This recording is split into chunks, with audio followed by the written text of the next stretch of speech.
Hey guys, welcome to புலாஃப். நம்ம இந்த வீடியோவில் ப்ரீடிங் கேஜ் அப்டேட் தான் பார்க்க போகிறோம். அதுக்கு முன்னாடி நம்ம சேனலை இப்போ தான் பார்க்குறீங்கன்னா சப்ஸ்கிரைப் பண்ணி பெல் ஐக்கான ஆளில் போட்டுங்க. வாங்க வீடியோக்குள்ளே போகலாம். நம்ம ஃபஸ்ட்டாக பார்க்குற பேர் இந்த சாண்டில் மொஸ்கி. இவங்களுமே அழகாக 2 சிக்கை பொறிச்சு வச்சுருக்காங்க.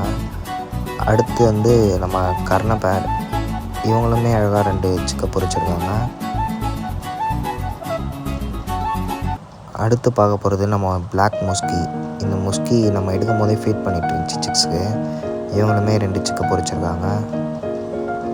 அண்ட் அப்படியே மேலே பார்த்தீங்கன்னா ஹோமரையும் எடுத்து பார்த்தா ஹோமருமே 2 சிக்கை பொறிச்சிருக்கு. அப்புறம் பக்கத்தில் இருக்க ப்ளூ பார் மேல் பிளாக் ஃபீமேல் இந்த பேர் எடுத்து பார்த்தா இவங்களுமே 2 சிக்கை பொறிச்சிருக்கு. காட்ட முடியல. அப்புறம் கீழே வந்து என்னடா இது புதுசாக இருக்குன்னு கேட்டிங்கன்னா, இது வந்து சாதா பேர், வெளியே இருந்த பேர். மேலே இருக்க கர்ண பேரோட எக்கு மாற்றி வைக்கிறதுக்கு எடுத்துகிட்டு வந்தேன், வச்சுட்டேன். ஆனால்